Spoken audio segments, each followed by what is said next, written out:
was like, cover me, I'm reloading. Can you share an interesting story from one of those busts? I'm like, well, I was on the meth lab group, and I probably been in at least 400 meth labs. How different was it being overseas and what it was doing missions that you were used to doing? I vowed that I would give up my life for my teammates if I had to. Do you still think about the last thing you remember seeing before you got shot and lost your vision? DEA Special Agent Joseph Piersante was on a mission in Afghanistan when he was shot in the head and woke up completely blind. Today, he shares the story of working for SWAT in Detroit, taking down meth labs, surviving the mission that changed his life forever, and rebuilding his life after losing his eyesight.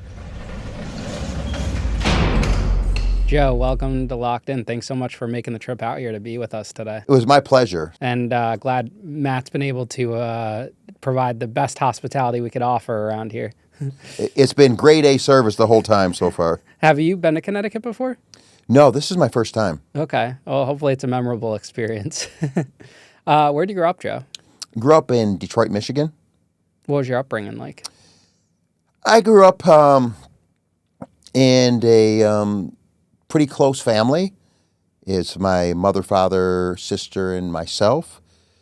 Grew up playing sports. I played hockey, baseball, and football growing up, and I was fortunate enough to go to a small Division III college in Central Michigan, Adrian College, and I played football there. What did your parents do for work? My dad was a police officer, and my mother was a service advisor for a Mercedes-Benz dealership in Detroit. Mm. In fact, I later became a police officer, so I'm third-generation police officer in my family. Was your dad the one that inspired you to get into law enforcement? He did inspire me. He never pushed me to go that route. In fact, when I went to college my freshman year, actually, I started off majored in sports medicine. I wanted to be an athletic trainer.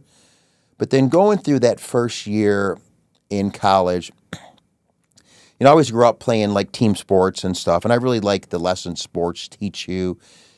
They teach you how to win, how to lose, how to overcome adversity, how to be a team player, how when you get knocked down, how to get up, basically how to face different adversity. So watching my dad in his law enforcement career, and he worked conspiracy narcotics for a number of years, just seeing that team atmosphere and working together as a group drew me to it. So that first year, I decided that I wanted to get in law enforcement, and my dad supported it. And throughout his career, he worked on several federal task forces, and one being with DEA, the Drug Enforcement Administration. So my dad said, if I was going to go in law enforcement, he suggested that I go federally, and DEA, he felt, would be the best fit for me, meaning that I've always been a pretty aggressive person, and DEA has always been known as like the blue collar of federal law enforcement. So he thought that would be the best route for me. So ended up graduating from college in December of 1990. Went back home to Detroit, Michigan area, but the problem was DEA was on a hiring freeze then, so they were not hiring. So I took a job initially at a boys' home in Detroit, Michigan. It was run by several former University of Michigan football players. In fact, one I knew, he was a manager, and a buddy of mine was working for them who played ball at Adrian College with me, so I took a job with them. My official title was a treatment specialist. Didn't pay real great, but it was a job with benefits. I was still living at home, and then I also subsidized my income by bouncing at several bars in the Detroit area. How did your mom feel about your interest in law enforcement and following your dad's footsteps? She supported it, but I know she was definitely nervous. Definitely nervous for me. So while I was working at the boys' home, Detroit Police opened up hiring. So I applied to the Detroit Police Department and got hired with them in 1993. Started the academy February of 1993. Was class 93C. Went through the academy. I did fairly well in the academy, and I graduated top academic. And I'm a pretty muscular guy, so it's not all brawn and no brains. There's definitely some brains here. So, yeah, I did that, and what they did was the top 5 in our graduating class. They ended up sending us to this unit in Detroit called TSS. It stands for Tactical Service Section. We were a citywide unit, like high-risk patrol unit. We would go to different areas and precincts that were having problems in certain areas or overrun and runs, and we would saturate the problem areas and help bail out the precincts and catch up on the runs. And we would just answer mostly priority 1 and 2, so like shots fired, robbery in progress type of deals. We also did the crowd control stuff. If there was any riots or things like that, we handled that. And we also did the outer perimeter on barricaded gun person calls. So it was pretty crazy. Me growing up in Detroit, I knew what I was getting myself into, so it was not a culture shock with that. So I rocked through the first 3 years in the Detroit Police Department on Tactical Service Section, and you had to, at the time, the Detroit Police Department, you had to work 3 years on patrol before you could request to go to any kind of specialized unit. So I got my 3 years in, and I applied to try out for our tactical team in Detroit, our SWAT team. It was called SRT, stands for Special Response Team. My father, his last few years on the job in Detroit, was on that tactical team. So I tried out, made the team, and spent my last year in Detroit on the full-time SWAT team. A lot of fun. You got to do a lot of stuff, tear a lot of stuff up, and not a whole lot of paperwork, which is cool. Your sergeant mostly did the paperwork. Unless you got into shooting yourself, then you would have to do paperwork. So I was rolling through. Then DEA opened up hiring. I applied and was waiting to get hired by DEA. What was one mission on the SWAT team that you'll never forget to this day? That's a very good question. So I was just leading to that. So I was waiting for DEA to get on all this time. You know, I was just being patient. And we had a barricaded gun person called. Actually, the precinct I lived in, the 9th precinct in Detroit, which is the most dangerous precinct in the city now. It's called it's a 48205 zip code. They call it the 48220 die or the red zone. So we had a call. Patrol had went out there. It was a mentally ill person. They had been in the military, and they would go crazy once in a while, and they would start shooting in the neighborhood or shooting at family members. So that's what happened that particular afternoon. So patrol gets out there. The person is barricaded in the house, won't come out. So they call us. We respond out there, get set up, get an inter-perimeter, get our armored personnel vehicle out there to start negotiating with them to try to get them to come out. So we're negotiating, and during the negotiations, they were shooting at the armored vehicle from inside the house, and time's progressing. So my particular team, we were on a break, 3 houses down, in between houses. So the suspect, they go in the backyard, out the back door. And one of our guys was back there. They start firing shots at one of our teammates. He can't get a shot on them. They go back in the house, and the suspect had a car in the driveway. They're like, do not let them get mobile under any circumstances, because then we're going to lose control. So, sure as shit, they go out the front door and go for the car. So, I'm in between houses with a couple of my teammates. I don't even have all my gear on, because we were taking a break. They're like, she's trying to get out. Get over there. So we jump in the car. I jump in the front passenger seat of the Suburban. And I had, at the time, an MP5 submachine gun. It's a 9mm German submachine gun that's capable of going full automatic. So we jump in there, but this time it's dark out. We pull in behind their vehicle, and they start ramming us. But they're in a sedan, we're in a Suburban, they're not going to win. So like, okay. And then I see a muzzle flash coming from inside their vehicle. I'm like, damn, they're shooting at us. So I get out of the passenger seat. I put my weapon on full automatic and just dump a magazine into the car. My partner, he goes out the driver's side of the car. He's got his submachine gun on semi-automatic. He fires some shots into the car, and it's kind of crazy. It's like we were trained, like once you run out of ammo, that you want to make yourself a smaller profile to reload. So I remember I was in the process. I was like, cover me, I'm reloading. And I take one knee, and then one of the guys on the SWAT team goes, Joe, it's over, stop. Cease fire.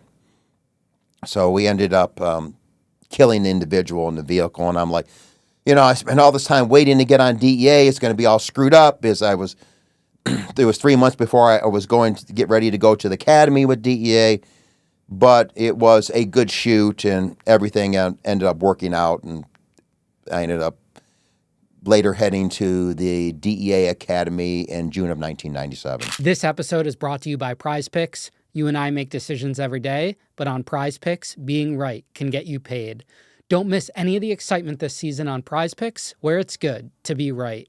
This week, I'm building a lineup for the Chiefs versus Jaguars game, and here's what I'm locking in. First, give me Patrick Mahomes, more than 1.5 passing touchdowns. The Jaguars are allowing some of the highest receiving yards in the league, and let's be honest, Mahomes always seems to have the refs on his side. Next up, I'm taking Trevor Lawrence, more rushing yards. Kansas City's defense has been tough in the air, so I see Trevor tucking it and running to keep drives alive.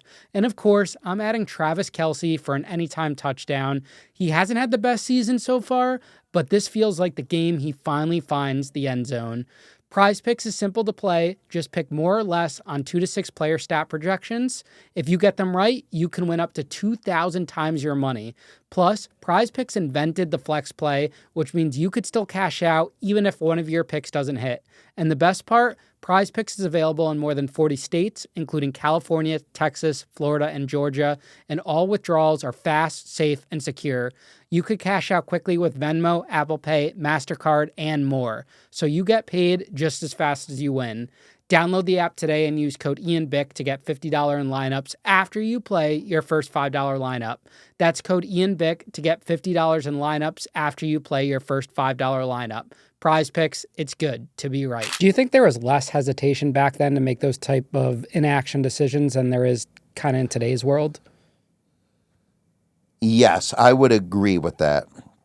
With everything with law enforcement now, everything is being watched and critiqued and videoed and everything. I definitely think that officers nowadays are slower to react than we once were.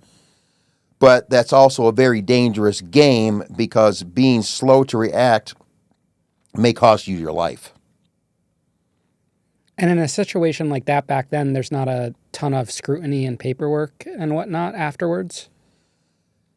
I guess you don't have the media like you do now overanalyzing it. Well, you don't, but how it worked in Detroit at the time, if you got in a fatal shooting or it looks like it was going to end up fatal, you were immediately taken to homicide.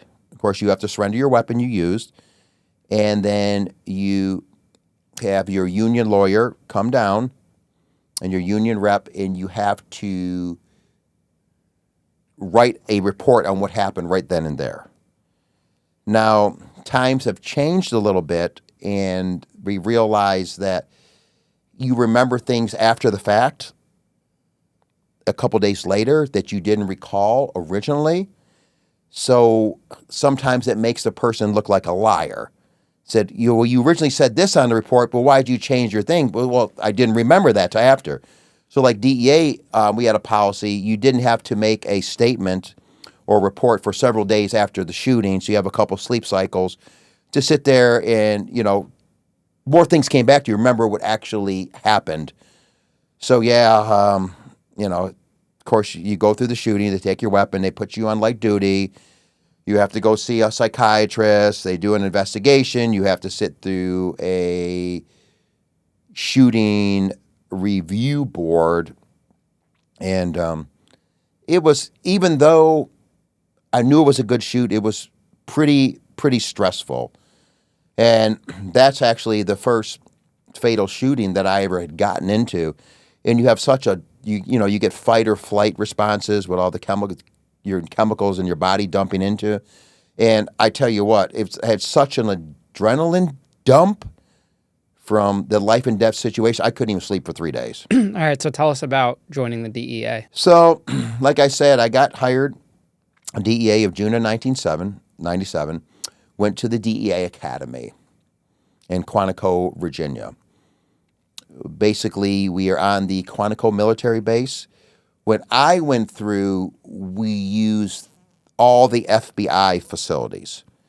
Now, since DEA has our own classroom building and several other buildings, so we do most of the stuff in our own academy. We still use the FBI firing ranges and their driving track. So what separated the DEA Academy as opposed to Detroit Police Academy, the Police Academy was a lot more paramilitary.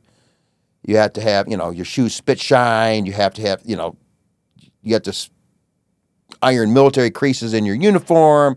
You have to make sure, your hair was very, very short. You had inspection. You had to make sure there was no lint on your uniform. You sit there being berated. Where the DEA was more of a gentleman's academy. You didn't have roll call to attention. We wore black BDU pants, combat boots and polo shirts and different gear for PT. It wasn't as paramilitary, but it was I think it was a lot more thorough. We did a lot more shooting, a lot more practical exercises, and got more into the laws and the things like that. And we had to learn, drug pharmacology and stuff like that. But it was a good academy, and like I said, learned a lot. And when I got hired with DEA, you couldn't go back to where you were hired from. And the thinking on that was, if you go back to where you were, the chance of you being corrupt is greater. I don't necessarily agree with that. I think if you're going to be corrupt, you're going to be corrupt no matter where you go. So what they did when I went through, 3/4 of the way through the academy, you had so many people in your academy class, and they'll give you a list of openings throughout the United States. And you got to pick your top 3 of what you would like to go. And we got to kind of work it out as a class. There's a couple people, trying to fight for the same spot. Hey, maybe, we'll compromise and yada, yada, yada. But there's a caveat to that. You're not guaranteed any of those 3 spots.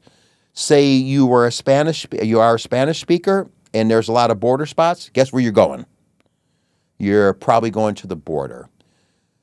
So being from Detroit, I was married at the time, had a young daughter. I was 3. And looking at the different spots, I wanted to go somewhere where the cost of living wasn't that bad and somewhere where it was warmer.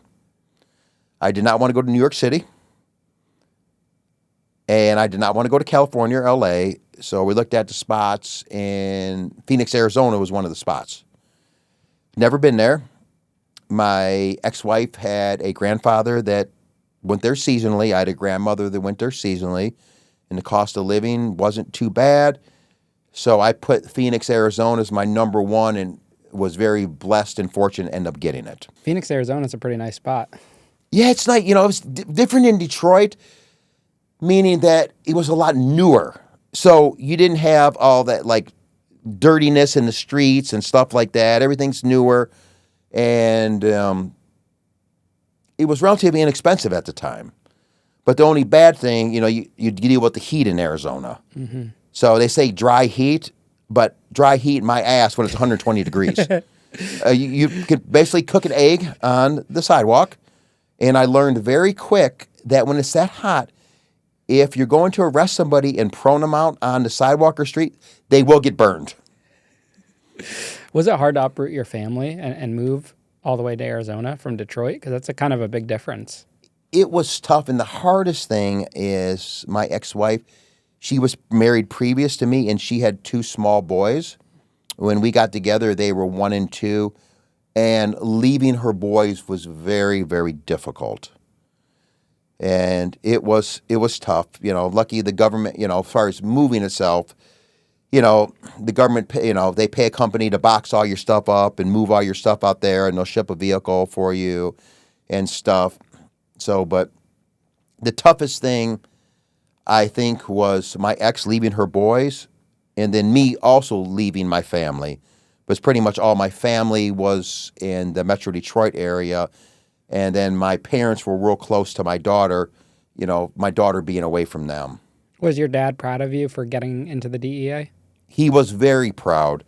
And in fact, if you had a family member in law enforcement, at graduation, they could present your badge, your DEA badge to you, and my dad presented me my badge. That was probably a very memorable moment. Yes, it was very memorable. And still have a picture of him and I standing up there, him giving me my badge. So it was definitely pretty cool. Now, even though you're stationed in Arizona, do you go to other states and out of the country when you first get there, or are you pretty much stuck in that one location?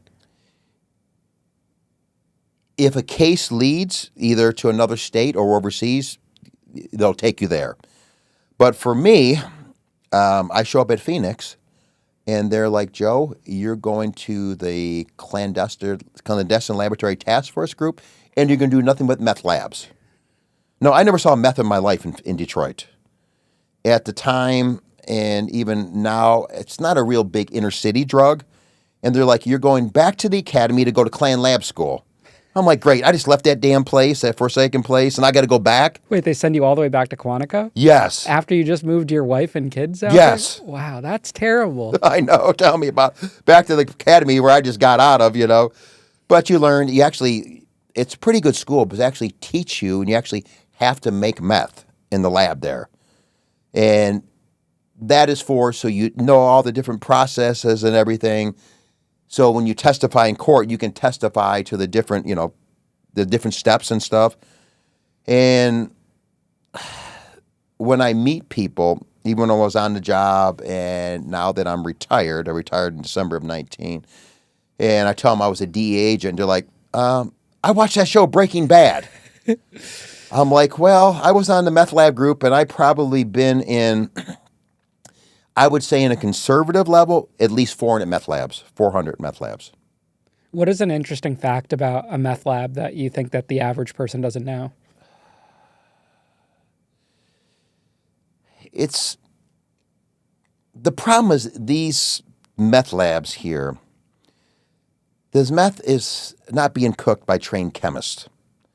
They, find stuff online and stuff, and a lot of times they speed the processes up.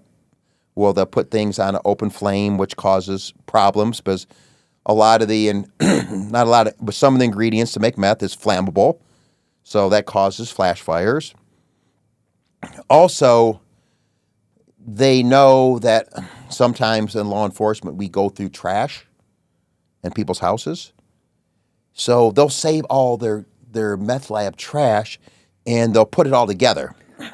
And they'll mix acids and pHs together, stuff that's not supposed to be mixed together, and it off gases and causes a lot of problems. health-wise and stuff. It's just, it's it's crazy. Like most of these meth labs here back then in the United States, they were just small labs. They were making a couple ounces at a time. It was just basically they'd make some, sell it, so they would get theirs for free. But what I would try to go after is the bigger labs that were at least cooking a pound or so at a time, and go after that. I was actually fortunate in a way to be put in the meth lab unit at first, because I never worked narcotics before. I made, narcotics busts on the street when I was working. But in that meth lab environment, you're working with a lot of informants. You're writing a lot of search warrants.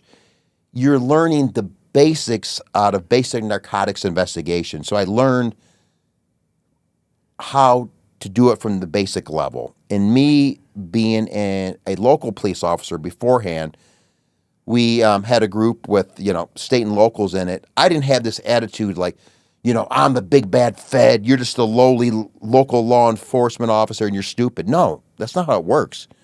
Actually, we can't do our job without the state and locals. And a lot of the local guys, they have so much experience that they can run circles around a lot of people.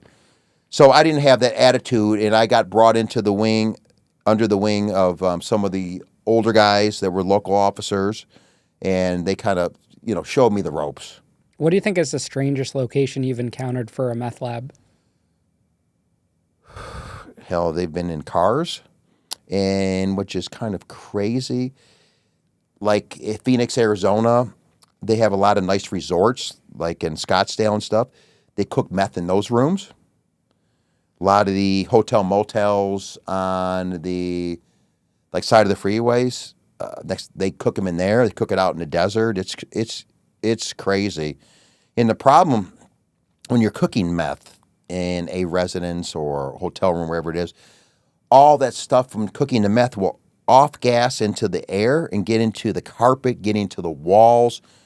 So when we come in, we have to mitigate all that stuff with a cleanup company. So we clean up, come in and do a lab. They got to tear the carpet, tear the drywall out, but that stuff will sit in there and then cause later health problems to people later on down the road if they live in there. Do you think Breaking Bad was realistic? In a way, yes. I could see that happening. And in fact, it's not exact similar, but kind of a situation.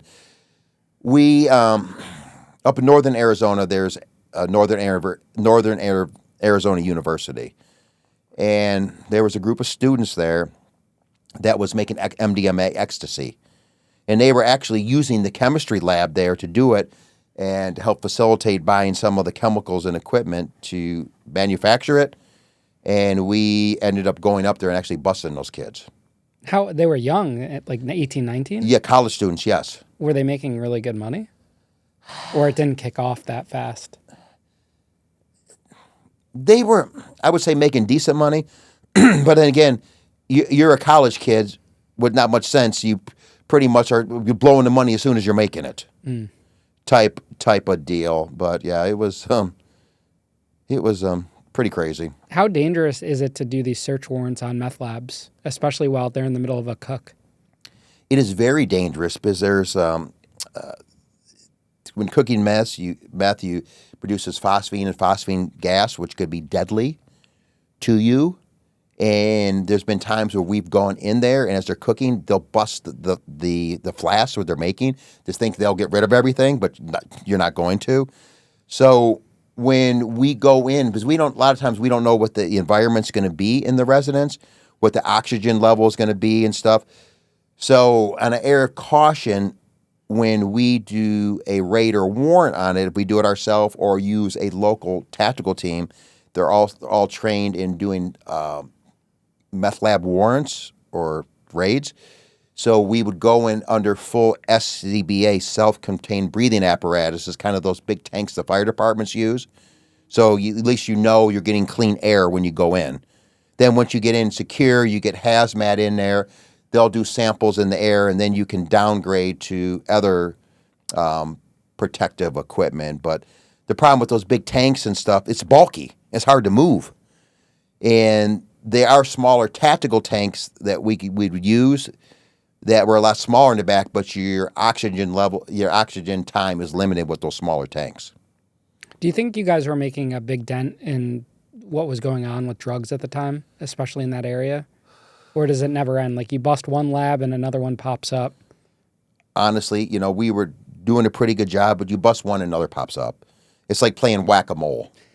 You hit one, then another pops up. How we would get them too, and this is very sad. It's like I have a big heart for small children, and the problem when these people get hooked on drugs, that's their sole driving focus. It's all they care about is getting high again. So they would have these meth labs in homes where they had small children. So when we would do a warrant, once it was secure, we would bring Child Protective Services in, and they would take the kids, and they would take them to the hospital and get tested. And 9 times out of 10, these little kids would test positive for meth. Wow. And they would charge them with child abuse, along with charging them with manufacturing the lab. It just is very sad. And meth destroys people. You would see these pictures of these people like a couple years earlier, like you see this, good-looking woman or handsome guy, and you see how they look 2 years afterwards. You don't even recognize the person. They just look like a skeleton. They got all these meth sores all over them. It's just very, very sad. Is meth the only drug that's not getting supplied by, say, the cartel or a supplier outside the state? Well, actually, there's not many meth labs in the United States anymore. The Mexican cartels are making the meth now. Back when I was working earlier in my career in Phoenix, like I said, I got there in end of October 97, that most of the meth users they call tweakers wanted the good U.S. glass methamphetamine because it was stronger. And they thought Mexican meth was garbage. It was a lower quality. But what had happened, we went after, in the United States, a lot of the suppliers for the ephedrine pills. You used to be able to buy them as mini-thins in the gas station. That's one of the primary precursor chemicals of methamphetamine is ephedrine or pseudoephedrine. So we really went after these U.S. companies selling them. So it dried it up in the U.S., and then China started sending the ephedrine or pseudoephedrine straight to Mexico. And then the cartel started making meth, and they started making very high quality methamphetamine, glass methamphetamine, which was 98 to 99% pure methamphetamine, and at a cheap price. So it was harder to get the chemicals in the U.S., and they kind of like put with the cheaper prices and the high quality now in Mexico, kind of put a lot of the U.S. labs out of business. When you first started, was the DEA what you expected it to be? It was. We were kicking a lot of butt. Throughout my career, it kind of changed a little bit, but definitely in the early years of my career, it definitely was all that I was hoping for. How long were you on that specific team for? For around 4 years. And where do you go after that? After that, I went to a conspiracy group, which we worked mid-level to higher-level drug traffickers. We worked anything from cocaine to meth to marijuana. So I did that group for a while, and then got moved over to a high-intensity drug trafficking group where we kind of worked mid-level people also. And then my last group in Phoenix was I worked on a West Side task force. It was based at a Glendale Police Department narcotics offsite. And we worked mid-level dealers and stuff like that. A lot of people from the East Coast coming over to buy large quantities of marijuana or cocaine and stuff like that. And we would work a lot of those cases. Can you share an interesting story from one of those busts?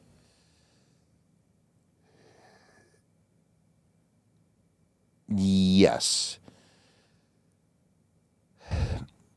So we were set up in an area where we knew the people from the East Coast would come and meet up with the Mexican sources. And a lot of the people from the East Coast to buy, especially marijuana, were African American. So they come in this area and meet with the Hispanic sources. And there wasn't necessarily a lot of people, African American people in the Phoenix area. There's a decent amount, but not like compared to Detroit where I was from. And you hang out in the area and you see some, I know it seems kind of racist, some Hispanics meeting with some African Americans. More than likely, there's a drug deal going down. So we saw them meet and we set up on them, and we see a transaction go down where vehicles were swapped.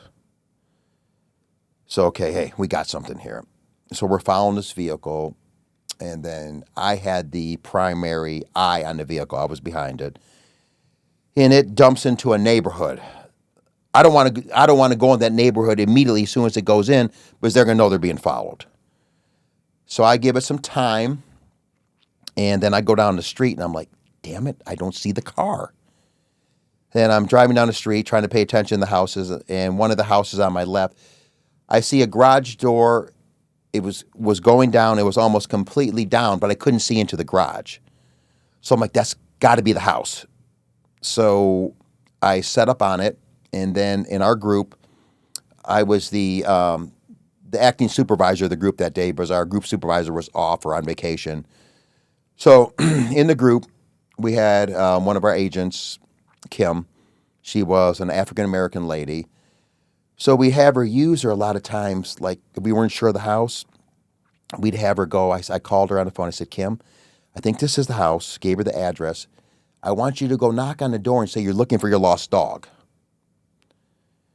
So she goes up there, knocking on the door. The guy comes to the door, and she said, I'm looking for my dog. Have you seen him? No, I have not. Blah, blah, blah. Okay, cool.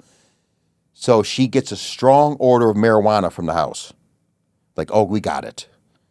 So we use all our probable cause. The case agent typed up a search warrant, and we hit the house, and the house was loaded with marijuana. Probably about 1,000 pounds in that house at the time. Wow. It's a lot of marijuana. Oh, yeah. But they could double their money when they brought it back to the East Coast. What does 1,000 pounds look like in a house? Is it just stacked in the garage like saran wrapped? It depends. A lot of the marijuana was actually backpack over the border. So they would have these bales, 20, 30, 50-pound bales of marijuana. It was wrapped in saran and stuff, and then they would have it in these homemade burlap backpacks they would make. So if it was just freshly moved, it would be still in these backpacks. It would be like stacked up in a room or in a garage or, wherever. And a lot of these houses just were stash houses, and they really had no furniture in them. Would law enforcement take the photos and put it out on the news like we kind of see today with a big bust like that? Once in a while, yes, we do like press releases where you have everything stacked up on a table, gun, dope, money, or in a room, for publicity for press releases. Do you think that helps curtail crime, or? I don't know if it really curtails it, but it lets the community know what, we're doing, and, showing them the major amounts of stuff that are out there, but some people are just naive. Now, in a bust like that, all those people end up in prison? As long as we can either, have enough, convict them in court, or they ended up, pleading guilty. Now, in doing those types of busts, the paperwork has to be in order, like the warrants and everything. You're making sure you're doing the seizures correctly, so everything's airtight. Oh, yes. I tell people for half an hour of fun, you got 3 days of paperwork. So there's a lot more paperwork than your SWAT days. Oh, yes. An absorbent more amount of paperwork. So if you're not good with paperwork, you're not good with writing, you're going to have an issue. because it didn't happen unless you document it properly. Now, do you think DEA has a lot more action than, say, some of the other federal or the federal agencies at that time? At that time, I would say yes. FBI is a lot bigger than us, and they have a lot of different groups and stuff. But we were rocking and rolling. When we were on that lab team, we were doing 5, 6, 7, 8 lab warrants a week, sometimes a couple in a day. And it was crazy. I worked throughout my career. I worked a ton of hours. We'll say that. Yeah. What was a typical work week hour-wise? Do you got any day off? Traditionally, you would have, Saturday and Sunday off. But say you're doing a wiretap or things like that, those things are going 7 days a week. So, you would have weekend shifts and stuff, and you would have to work weekend shifts or, after hours. There's some weeks, hell, I may have worked 70 hours in a week. Could you ever shut off work? Like when you do have off time, are you able to mentally shut it off? It's tough. And that's what ruins a lot of marriages and things. Really, you bring that stuff home. But it's tough. You go from 100 miles an hour at work, and then you're coming home, and you're supposed to be like, okay, average Joe citizen. It's tough. Yeah, especially you're doing a meth lab raid in the morning, and then how do you go home and just have a normal dinner with your family? It's hard. Where do you go after Arizona? Okay, so that's a good story. So, growing up, whatever I've done in life, I've always wanted to try to be at the highest level, whatever it was. I was, raised that you work hard, you put effort in, and if you don't succeed at something, you go back and look, okay, what did I do wrong? What did I do right? What can I improve? So I was ingrained with that type of work ethic, wanted to be the best at whatever I did, whether it was sports, on the job, whatever. So after 9/11, the U.S. military goes to Afghanistan. We know that bin Laden's running his training camps over there. We have somewhat of an intelligence picture. We don't have a complete picture. So the U.S. military gets over there, and they soon find out that the Taliban and these other insurgent groups are getting their funding for their terror activities by the production and sale of heroin. A lot of people don't know Afghanistan is the biggest producer of heroin in the world. And that's a question I get when I talk a lot. Why was DEA in, Afghanistan? Well, that's why. The military is not subject matter experts on drugs, so they call DEA, which is, hey guys, we need some help. At the time, we didn't necessarily have a team that could go over with the military and operate in a war zone. So the biggest benefit we had with the military, we could do investigations, and we helped mentor the Afghans at how to do an investigation. We didn't really have arrest powers over there, but we'd mentor them, and they could take people off the battlefield. And even though heroin is, Afghanistan's the biggest producer of heroin in the world, they're pretty strict if you get caught manufacturing it or possessing it. So we could pull people off the battlefield for a while if we caught them manufacturing. So we were great value added. And, the military didn't necessarily need any more strap hanger shooters, but we could provide that. Because you're going into war zone, and a lot of people thought that, like, hey, the U.S. military goes in there first, clears it, and then the DEA agents come in. No, we're right up front. We're leading elements into the fight. How different was it being overseas and what it was doing missions and that you were used to doing? Oh, 180. Here or overseas, we're going into a country we're at war with, and the FAST team, we had access to all the military weapons. We had belt-fed machine guns, grenade launchers, plastic explosives, grenades, the whole nine, whatever you would think. Even like an agent in Detroit which is a very dangerous. You can't carry a belt-fed machine gun in the States. So you have to be learned and trained on all that different stuff. So for me, with no military experience, a lot of guys on the team had prior military experience. It was either sink or swim with me.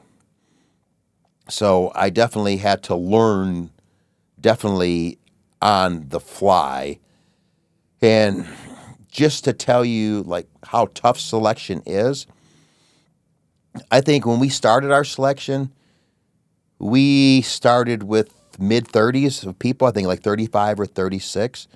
Only 11 made it to the end. Oh, wow. That's how tough it was. I remember going through, our selection's broken down in different phases. Phase 1, Phase 2, Phase 3. Like Phase 1 is all done in-house. It's done in Quantico, Virginia. And it's kind of like we call our Hell Week. You're tested on these various events. You're also tested mentally, and your IQ is tested also. But you just can't be a dumb, big oaf. You got to be able to think on your feet, too. And so it was a pretty tough selection. In that first phase, man, I got the shit kicked out of me. I was 39 years old. I knew I wouldn't quit anything, but just, we get older. I want to make sure I passed everything. But our bodies just don't hold up like they used to, and we don't recover like we used to. So I was worried about getting hurt and getting an injury, and I wouldn't continue. But when you make it through something like that, you have a big, huge sense of pride after. I made it through something a lot of people can't make it through. I remember after that first phase, we had a break in between our first phase and second phase. Went back to Phoenix. Man, I was tore up. I looked like hell. I pretty much had a blister on every part of my foot, and I lost all the toenails on both feet. All like actually off the toes? Yes. They fell off. Thank God they grew back so I don't look like a freak. And in fact, the next day when I got home, I had to go to the ER because my foot got infected. And here I'm in the ER trying to explain to the doctors what happened and nurses. And I just saw them looking at me. It's like, okay, sir, can you please tell us what really happened now? So it was kind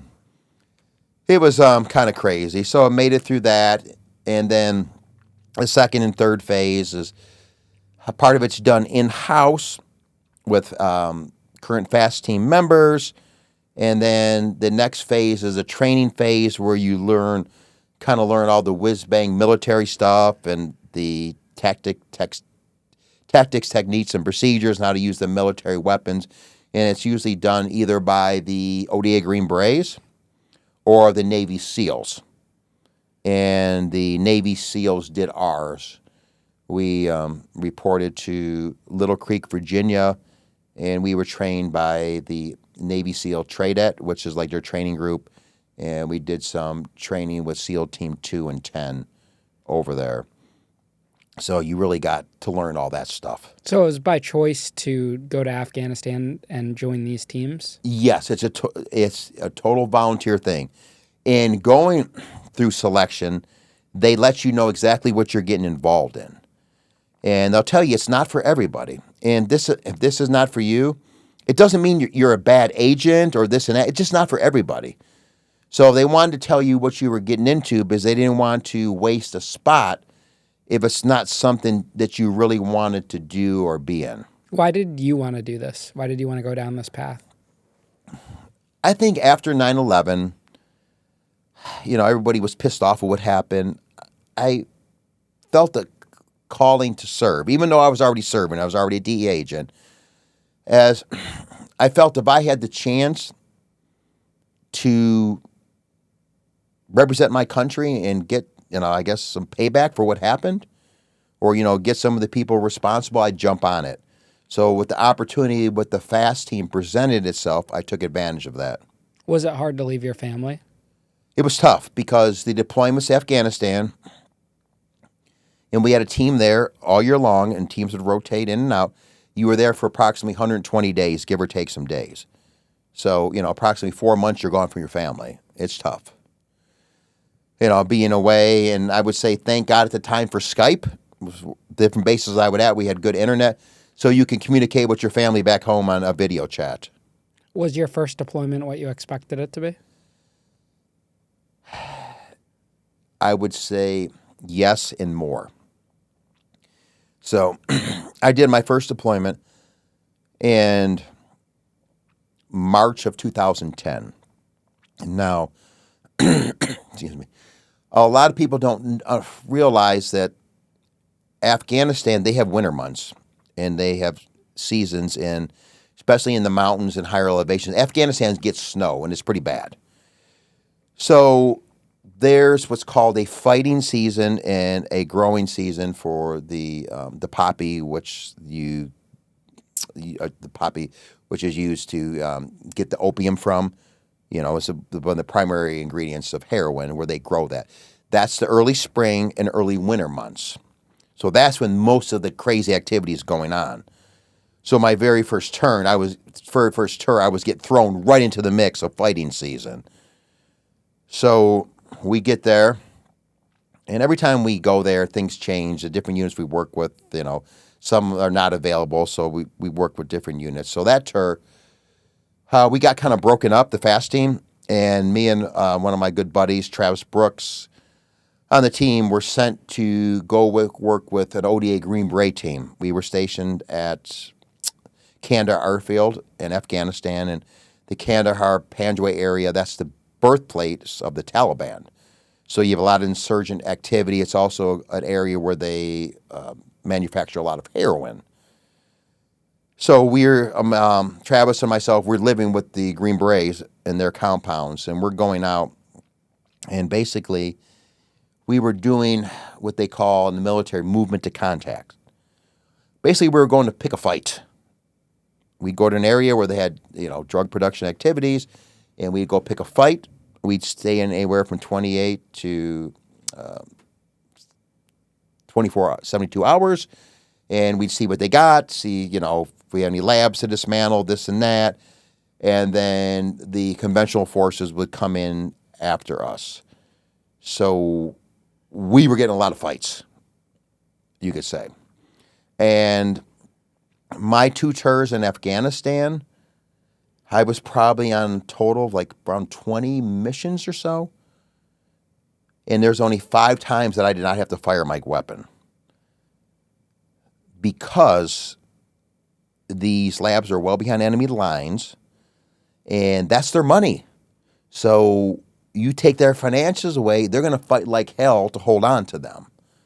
So that's why it was pretty crazy. And then the IED threat in Kandahar was great when we were there. That's improvised explosive devices, and stuff like that. You know, guys and stuff were getting tore up with IEDs all the time. So, you're just walking. The next step, is that going to be, the last step with my leg? So it was pretty nerve-wracking to say. How sophisticated are these drug labs over there? They're not at all. Very crude, but it's crazy. They make the best heroin in the world. And that's what kind of blows your mind. I wonder why that is. They have the process down. It's not super complicated, but complicated enough that they can do it. And, they were just producing major, major quantities of heroin. Now, in these busts that you're doing, is there money kept with the drugs, or it's always just the drugs and then they have a separate location for the money? Separate. On the raids and stuff that I did, I never ran to any currency, just product. And your job was specifically get the product? Yes, our job was to mentor the Afghans, how to do an investigation, show them how to do it, get the product. And the problem was a lot of these things, we can't seize everything we take. It's just too much. So we would take representative samples, take photographs, and just destroy it in place. How do you destroy it, with fire? We blow it up with plastic explosives. You could do airdrops on it. We would burn it. We would bring like kerosene out there and burn it, or burn it with thermite grenades. Yeah, we would destroy it. Now, do you think this was making a dent in the transportation of it to America? A lot of the Afghan heroin did not unless he come to America, a lot more Europe, but yes. And we could see when we were really hammering them in 2010, 11, they call it second and third order effects. We were hurting their money to do their terror activities and to buy their supplies for that. You could see we were affecting them. But the problem is, since we pulled out, I understand the production is greater than it's ever been now.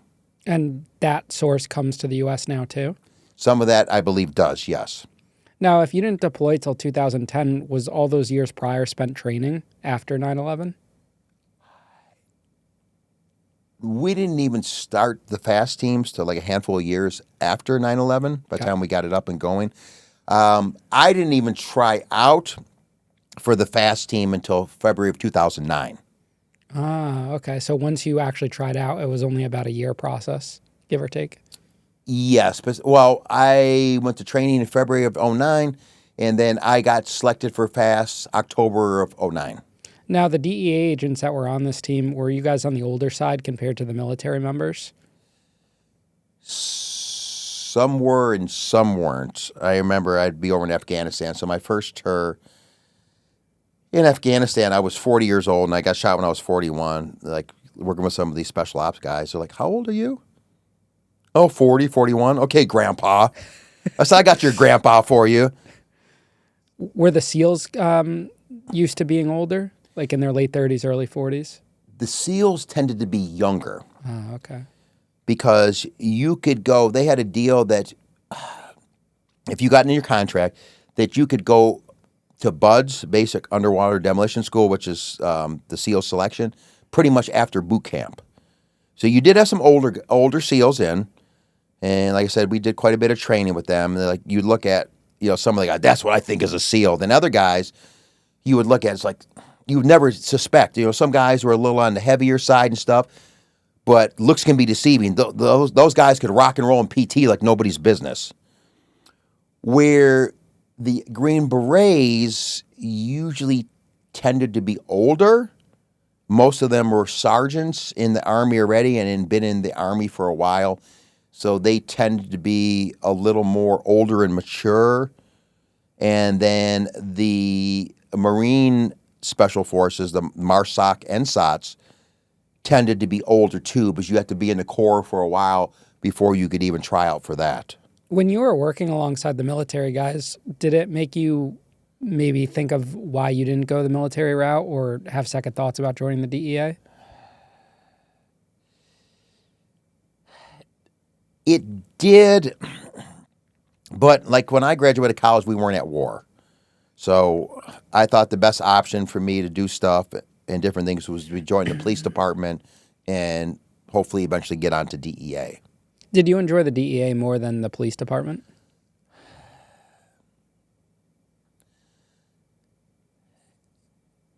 In some ways, yes. In some ways, no. I had a lot of fun on the SWAT team in Detroit. And, got a lot of, value in patrol. But DEA, you got to work the higher level individuals. And I got the opportunity to do stuff like the FAST team and stuff like that. And had that opportunity that I never would have had on the police department. And Detroit was fun, but the downsides, I would say, they had residency at the time that I worked, so you had to live in the city, and it was pretty shitty then. And the pay wasn't great. And with the federal law enforcement, pays a lot better, retirement's better, and you got a chance to, work all over the world if that's what you want. So both had its goods and bad. After your first tour, were you thinking about retirement? Were you thinking about where your career would go after that? My plan was, when I got in the FAST team, I was going to try to do FAST as long as I physically could do it. When I became a burden, I felt I physically couldn't do it anymore, my ultimate goal was to transfer back to Detroit, Michigan, where most of my family was, as a group supervisor and retire there in Detroit. But after I got shot, plans have changed. How long was the time difference between your first tour and your second tour?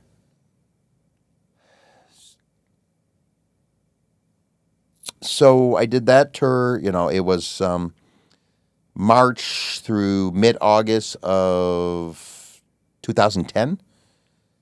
So I get to go home, decompress, spend time with the family, blah, blah, blah. We were scheduled to do our next tour to Afghanistan again in the spring, early winter tour of 2011, which again is fighting season. So I was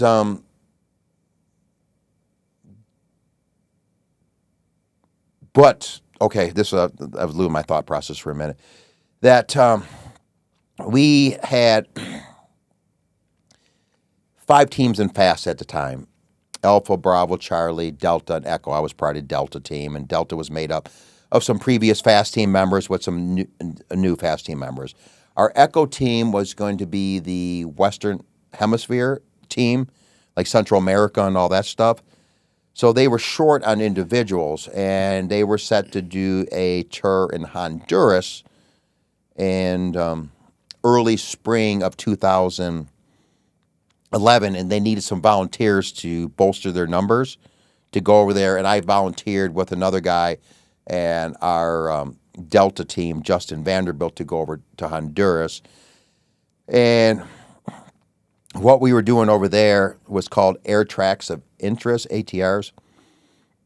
Basically, we're working with Joint Task Force Bravo, the U.S. military over there, and they're tracking like smaller, like Cessna-type planes coming from cocaine source countries, like i.e. Colombia, Peru, and they would try to fly under the radar and this and that, and they would land in Honduras and like these remote landing strips, and I don't even call them landing strips, they're like dirt roads and different things. And once they would land there, the drugs were taken to Mexico, either by land or water, and then, of course, then from Mexico up through the United States. So we were tasked with working with a tactical response team made up of Hondurans, and if it looked like one of these type of planes were coming our way, we would launch in a CH-47 dual rotor helicopter, twin engine helicopter that held quite a bit of bodies, and they would try to vector us into the plane, and then we would get on the plane, stay back. They were watching with their surveillance aircraft, so the plane didn't even know we were on them. And when they would land, we would land and then assault them and get the drugs. So that's what we were doing over there. And we did some training beforehand in Florida. My team did some special operations training in Destin, Florida. And we had sent another team there prior to us just to hold down the fort until we got there. And they happened to launch on one of these air tracks of interest and got in a big shootout, where one of the Honduran TRT guys got shot and a FAST team member saved them, and they seized quite a bit of drugs. But the Joint Task Force Bravo was like, whoa, whoa, whoa, whoa, whoa. We're trying to, we're playing a minor transportation role for you folks. We're not here to be in combat. So they kind of were kind of backed off a little bit. So we got there. So they're like, oh, we need to do all this training, how to, day and night, we go to these locations and practice what we're doing, blah, blah, blah. And every time like an air track launched, there would be some kind of excuse. Oh, the loom's not good or this and that, just we're bullshitting. So we actually had 2 helicopters from our air wing came to Honduras, but they weren't huge helicopters. They couldn't hold a lot of people. We basically hold a pilot, a co-pilot. We had a couple FAST team members and a couple Honduran TRT guys. So we launched twice, and we got on the air tracks both times. But the smaller helicopters didn't have a lot of fuel, so we couldn't stay up as long. So the first time we started getting low on fuel, we had to turn around and go back. And the second time, it was the same deal. And then it was a pretty big publicity thing when we were in Honduras. So like the local drug lord that an area we were at, and he had got the hell out of there. So we were staying in this hotel over there, and there was another hotel by us. This Christopher Columbus, where a lot of the military guys were staying at, and had like a small airstrip there. And a lot of us would go out in the morning and run and do PT and stuff. So one of the main drug dealer's lieutenants, one of his, people below him, had this idea that I'm going to get rid of DEA. How are we going to do this? I'm going to kill 2 agents. So they planned on killing me when I would go out in the morning and run. I was the big guy. And there was another agent, the guy with the funny shorts, which is Dave Clawson. He wore these like goofy, colorful shorts when he would run. But the TRT team that was working with us was staying in town, and one of the guys from the cartel didn't know what they were doing, working on the TRT team. So they talked to them about helping kill us. So we got word that was going to happen, and then we got the hell out of there and went back to Sotocano, which is the main base, and went back to the United States. And then the main drug dealer found out that what his lieutenant was going to do, and the drug dealer had them killed, because the last thing these drug dealers want to do is kill a federal agent, the main guys, because they know the whole strength of the United States is going to be down on their ass. Do you think that mentality differed from, say, the Taliban, who would kill whoever? Yeah, the Taliban didn't give a shit. Yeah, they had no fear as far as that went. So yeah, we did that. We got the hell out of there, and then my next tour in Afghanistan's coming up. But going into that tour, I had just a bad feeling that something was going to happen.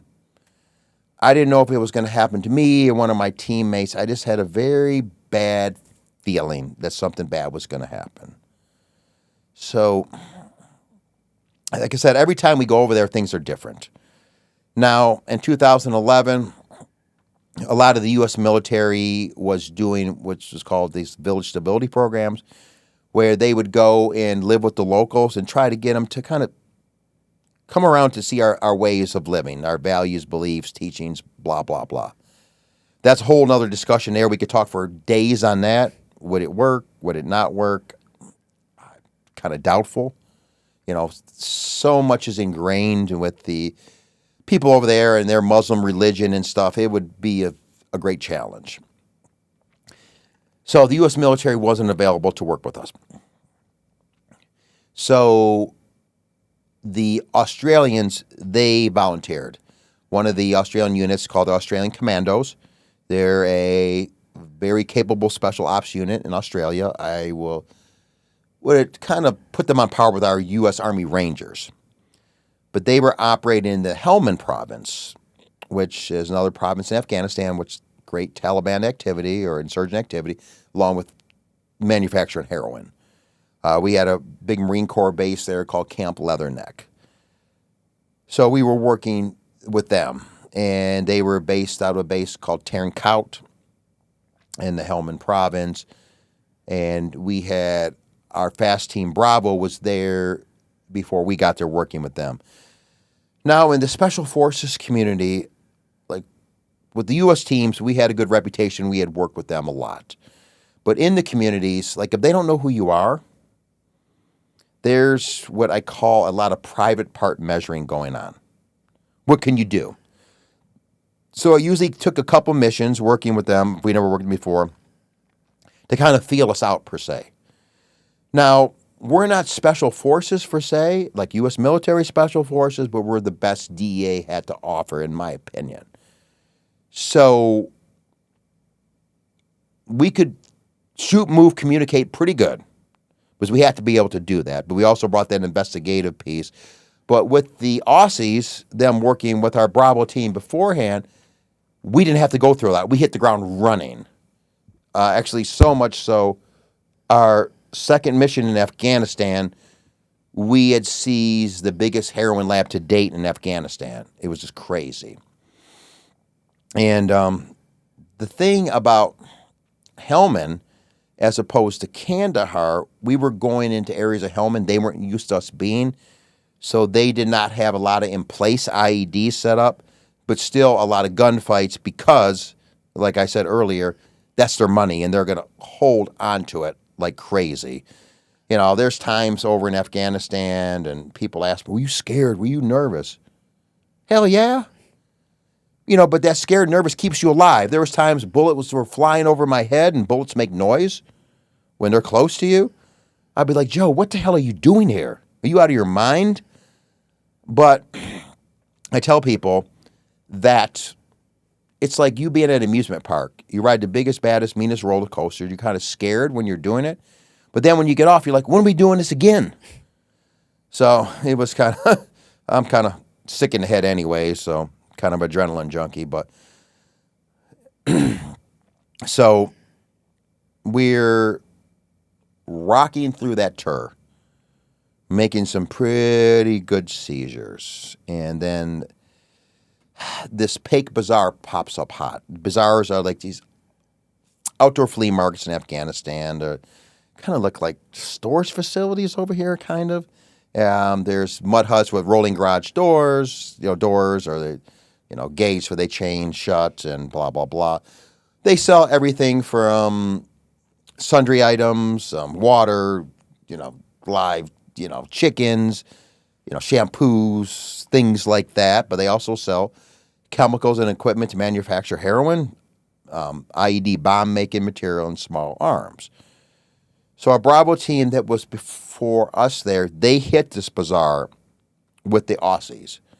And they seized quite a bit of evidence items, and they got in a pretty big firefight. And in fact, another gentleman, Brett Hamilton, him and I were the two oldest guys in our selection, and Brett was the team leader of the FAST team on that particular mission, and they were fighting their way back to the helicopter, and Brett got what I call the Forrest Gump wound. He got shot in the ass. A bee jumped up and stung him. And it's on video. He's a hardcore dude, shot right in the ass. He was a Marine officer, Marine recon, scuba qualled, gold jump wings, the whole nine. He stayed in Afghanistan. So he was a hardcore dude. So, he got the Forrest Gump wound. So it's our turn. The bazaar pops up hot again. So we knew we were going to have a fight on our hands. And we like to do things at night, usually using our technology with our night vision and lasers. And the enemy usually didn't have that. But the problem being the particular time where we could hit this bazaar with the Aussies and our partner forces, there was no air wing that could fly us that was night flying capable. So we had to settle for this special mission air wing unit that was training the Afghans to fly for when we left so they could know what they're doing. So we set up to do this warrant or raid or whatever you want to call it. It was going to be Halloween Day 2011. So we knew we couldn't go at night. So the plan was we were going to hit this bazaar just after first light on Halloween Day. We're going to use this air wing. And the day before they come, we're going to do our briefing. And they're like, by the way, one of the helicopters is going to be all Afghan crew and piloted. We're like, time out? There's going to be no Americans or no Aussies that are going to get on that helicopter. We will use it to transport our partner force in and out because if the pilot decides he wants to start his jihad that day and fly into a mountain, we want none of our personnel on there. So the plan was we're going to insert with 4 Mi-17 helicopters. They're older Russian troop transport helicopters. Pretty fast, and they can hold a decent amount of people, and they're pretty well armed. On one side is a Gao minigun, the other side is a PCAM belt-fed machine gun. So the Afghans were going to be taken in on an Afghan crew and piloted one. DEA agents with a couple Australians are going to fly on another Mi-17, and then the Aussies are going to fly in on the remaining 2. The plan was we land in separate areas. The Australians set up an outer cordon around the bazaar to keep the insurgents from moving in on us. The problem being that the bazaar was like in a valley, and they had high ground with mountains around us. So anybody knows anything about tactics knows that if you have the high ground, you have the advantage. The Afghans were going to fly in the other helicopter, the fast team, with a couple Australians and another one. The Afghans are going to search this little village area right before the bazaar, and then we're going to link up and go clear the bazaar. So I was in charge of one element made up of fast team personnel with our Afghan partner forces. Another one of our fast team members, Justin Vanderbilt, had another force made up of the same mix of people. He was going to start at one end of the bazaar with his group, and I was going to start at the other end. We were going to clear the bazaar. So we start clearing the bazaar, and it was empty before it opened, which we wanted. We wanted a bunch of people in there. So we started receiving incoming gunfire, not very accurate. So I was standing outside of one of the stalls in the bazaar, which our Afghans were searching, and there was an old broke-down car behind me. So I hear a shot being fired off. No big deal. Happens all the time over there. But then I feel the back of my neck burn. I'm like, oh, shit. So I dive into the bazaar stall which the Afghans were searching. I put my hand in the back of my neck to see if any blood. I didn't see any blood on my hand. I had one of the Afghans look at it that spoke fairly decent English. He's like, oh, sir, you're okay, sir. But I tell you what, that bullet got so close to my neck that I could feel the heat off of it. So you better believe I had my guard up after that. I'd use all the things I learned as a police officer, a SWAT team member, a DEA agent, and prior deployments, with the FAST team and prior missions. So I had my guard up. So shortly after that, the Taliban, or the insurgents, made what I call was a call to arms over this crappy loudspeaker PA system. It's like an ear echoing throughout the valley. I can't understand a word they're saying. They're speaking in their native language. So I had one of the translators tell us what they were saying. And they were saying, today's your day to die. We must rise up. We must rid the infidels out of our land. So the incoming fire drastically increased on us. We heard the Aussies really getting into it with them.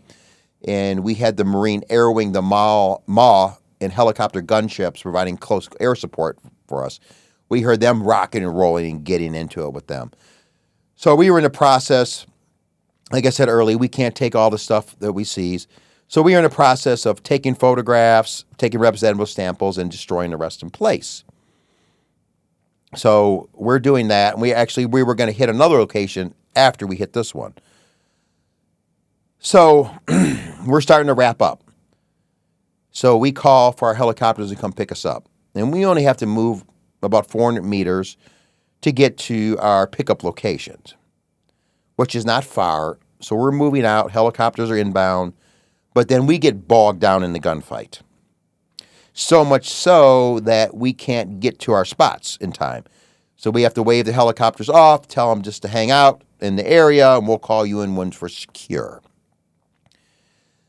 So at this point, we have a lot of gunfire coming in on us, including belt-fed machine gun fire.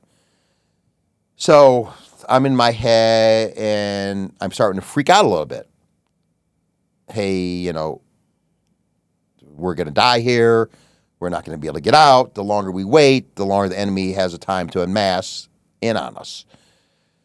So, but in combat, you can't show your fear. You can't show you're scared. I kind of had a self-talk to myself. Joe, you need to get your shit together right here, right now. We need to get out of here.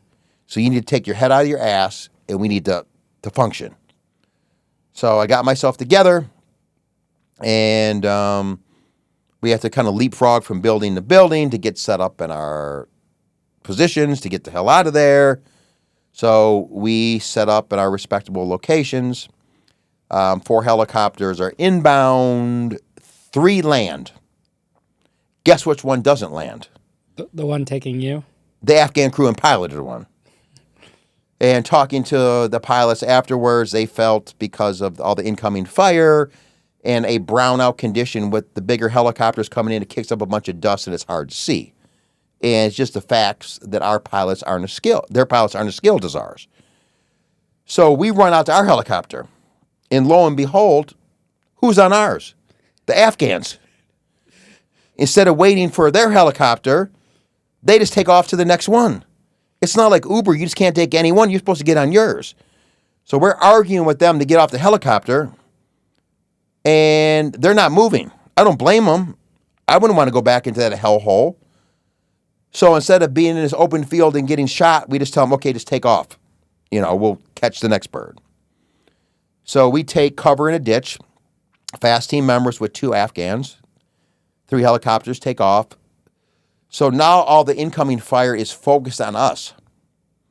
So we're laying in this ditch. Then lo and behold, a short time later, here comes the helicopter. We're never going to get on. Lands about a couple hundred meters away from us.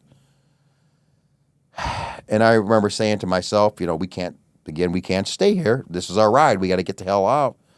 It gives more time for the enemy to amass. So I remember saying to myself, this is going to be a very shitty run, but we got to get out of here. I remember getting up in a full sprint, the fastest my old ass can sprint and all that gear, and running for my life towards the helicopter. I remember firing a couple shots on the run towards the insurgents that were shooting at us. I guess I got to the helicopter in the front of the pack, and the Afghan door gunners weren't even shooting, even though we're getting shot at. The helicopter's getting shot to hell. So I don't remember any of this, but it's definitely something I knew I would do. I vowed that I would give up my life for my teammates if I had to. So I guess that's what I did. Once all my teammates got on or near the helicopter, my team leader tapped me on my left shoulder, said, let's roll. That's when I turned left to run onto a helicopter. That's when I was hit. I was hit, we believe, was a PKM. I was around from a PKM Belfa machine gun. The round went through the right side of my ballistic helmet, through my right temple, through the frontal lobe of my brain, and out my left temple. And I guess, fall forward like a ton of bricks. A lot of people think I got one of those wounds in the head where the bullet hit my skull and ricocheted around. No, it went straight through my brain. So we'll kind of jump back to another thing. Like when I talk to different groups and people, they ask me, if you knew what was going to happen to you, Joe, would you have went over there still? And I said, yes. Because when we're at war like that, it can't always be somebody else. It can't always be somebody else's mother, father, sister, brother, husband, wife. Somebody has to do it. Freedom isn't free. We're the land of the free because of the brave. Somebody has to go do it. So I felt a calling that's what I needed to do, and that's why I went. So my team leader thinks I just tripped and fell, but they noticed that I didn't put my arms out to brace my fall like you normally would. So I'm face down. He comes over to me, tries to rouse me. I'm not moving. He rolls me over. He sees the ballistic glasses I were wearing were shattered, and there's a hole in my head. Thinks I'm dead. So another one of our FAST team members runs over with 2 Aussies.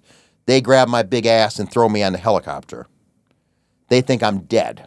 Helicopter lifts off. These helicopters, it's a lot of noise, a lot of sound. It's hard to tell if somebody's breathing. So one of my teammates, Justin Vanderbilt, he gets a better assessment on me, and he's like, he's alive, he's breathing. So they get my gear taken off me, and they begin to work on me. They stick, which is called combat gauze, on my head wounds on either side. It's gauze with clotting agent impregnated in on it. So they get my head wounds stopped, and they do another medical maneuver Like a lot of times when you're injured, they want to try to get you a better airway. So you could do it a couple different ways. You can use what's called the nasopharyngeal airway, NPA, which is about four, maybe 4 or 5 inch flexible tube. On one end, it looks like there's a funnel on it. And you take it, insert it in your patient's nose, and it goes on their sinus cavity, and they get a little more oxygen. Or you can do what's called a crike. You can go down the person's throat in a certain spot. You cut it, and you put an implement in there to help them breathe. Now, they decided to do an NPA on me. Now, I don't like these things. On training, we have to put them in each other, and we get to use lidocaine. They still suck. Or if you're training with the SEALs, they allow you to spit on it and shove it in each other's nose. Not the most hygienic way. Or in a battlefield condition, you can use the patient's blood. So one of the Aussies begins shoving this down my nose, and I guess I come to. I don't remember this. I guess I sit up like Frankenstein and come combative. I don't know what the hell's going on. Don't remember any of this. So they got me calmed down and did that, began to treat me for shock, and then I said, I got to move my left leg. Now, with all this incoming gunfire, they think I'm shot in the leg, too. And like I said earlier, it was a miracle I was the only one to get hit. I wasn't shot in the leg, but I was carrying my carbine on the mission, and I had a suppressor on my carbine, and I had been shooting, and the suppressors get red hot. And when I got knocked unconscious, I had laid on the suppressor, and it burned the inside of my left knee real bad. So they treat that. They fly me to the base that we were staying at, Tarrant Cout. Now, there's a couple things I like to talk about now, why I survived. No, it's not the most popular at all times. I believe the number one reason I survived was God.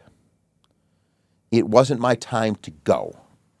I believe the Lord had more for me to do, and I think part of that is going around doing my motivational speaking to help encourage people when they're thinking they're having a rough or bad time in life. The minute I became a police officer, my mother gave me a St. Michael's medallion. St. Michael's is the patron saint for law enforcement officers to keep them safe. I actually had one of those on me when I got shot.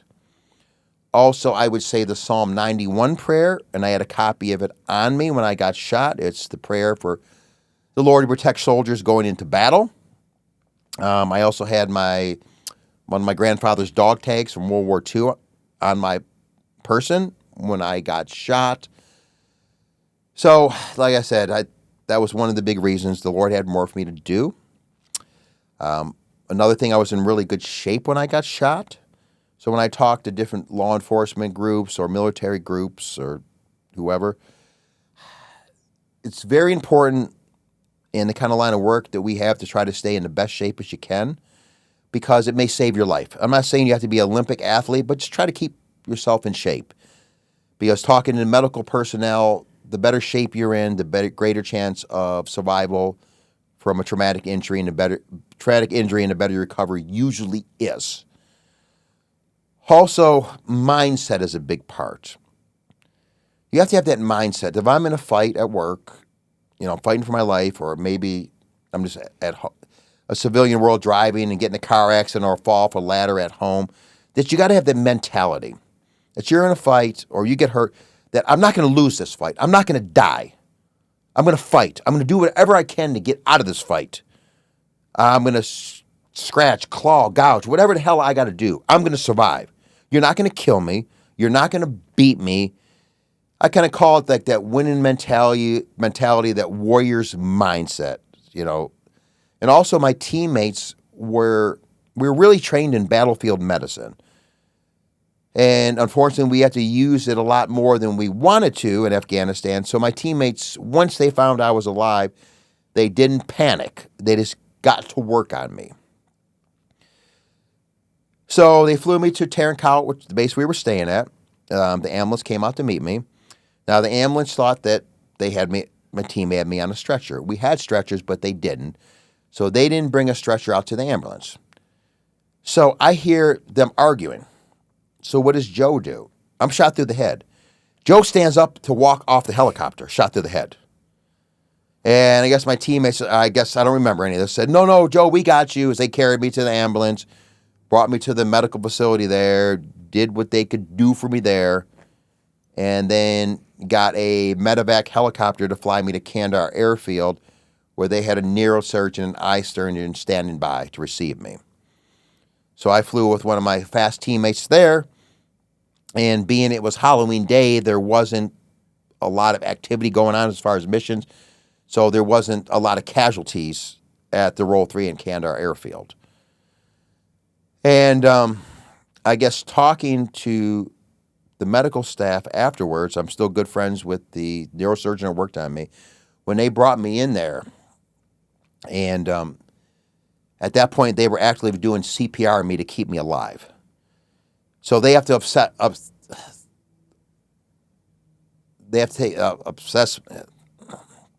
had a hard time saying the damn word.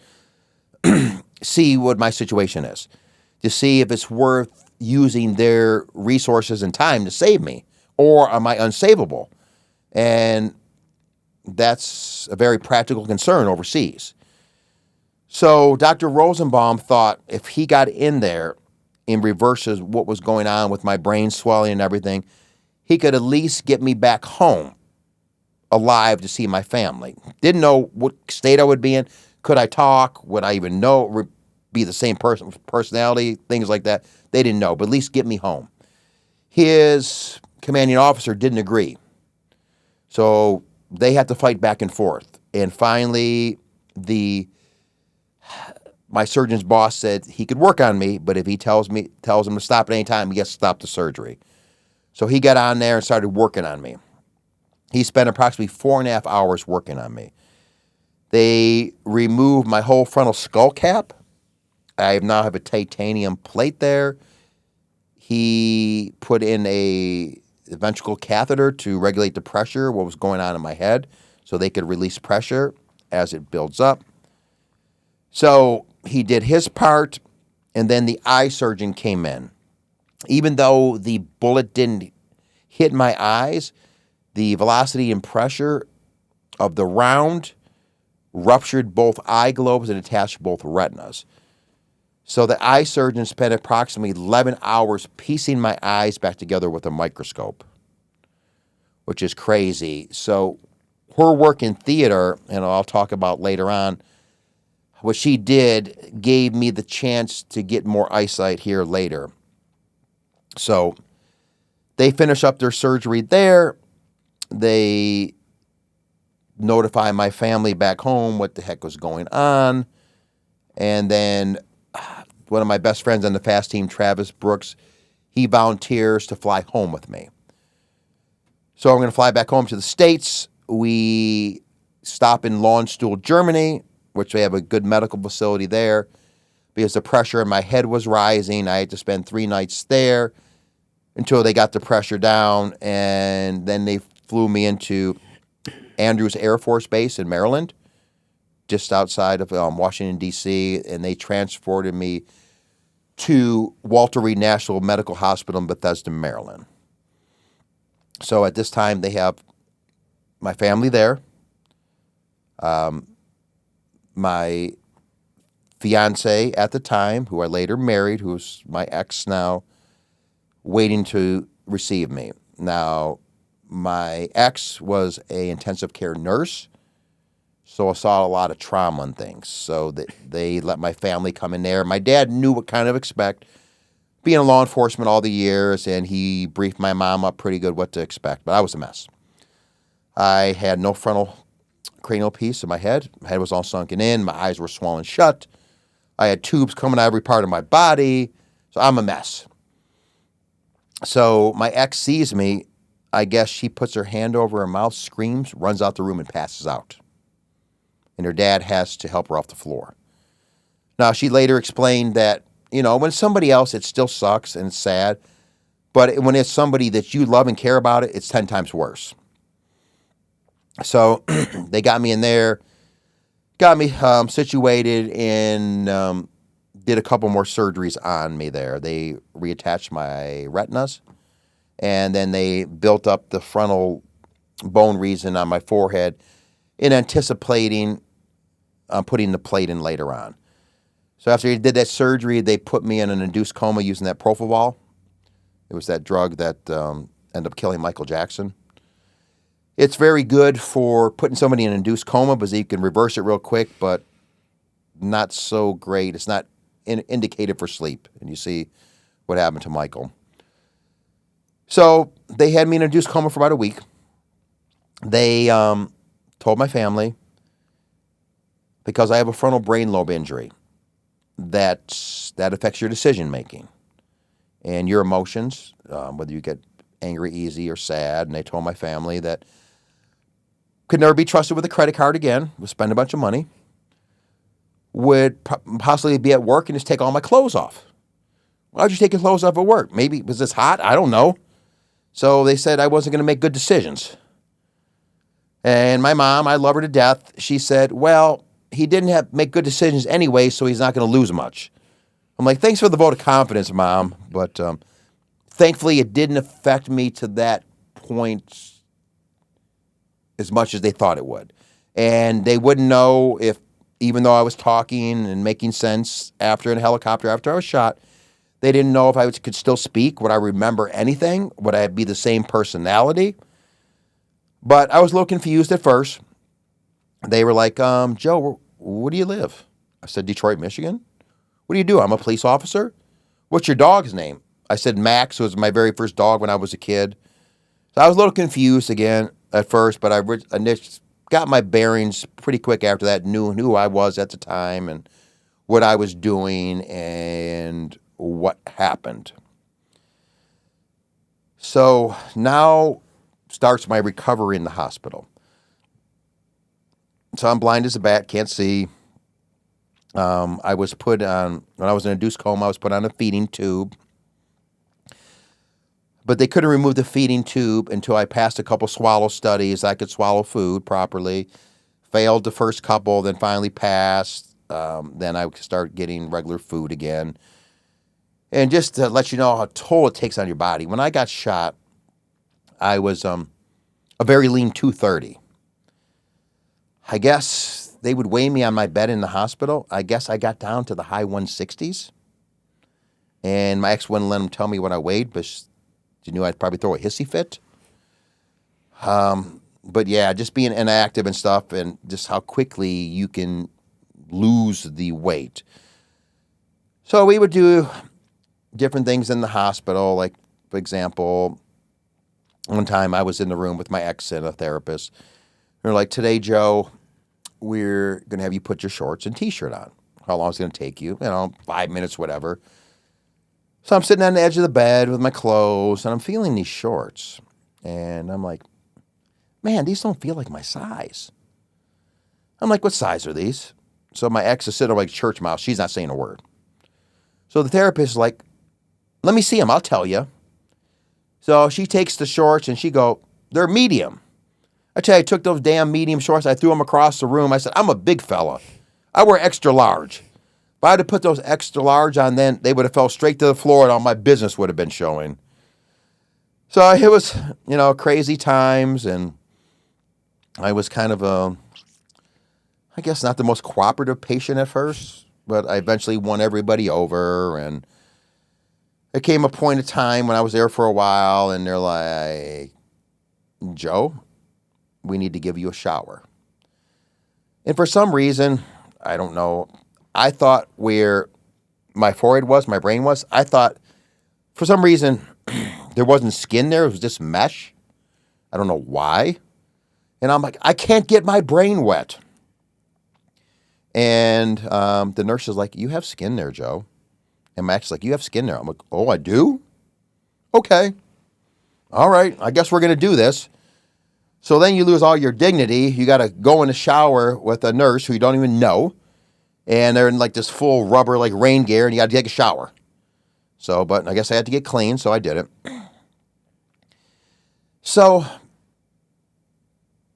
I ended up spending 2 months there. Now, during my time there, I would hear my teammates and my parents talk about all these wounded young service members coming back from overseas. tore up bad. Whether it was multiple amputations, burned up real bad, whatever it may be. The young kids. Now, being young, someone may not have had kids yet. Maybe some are married. Maybe have some are small kids. Maybe some are not married.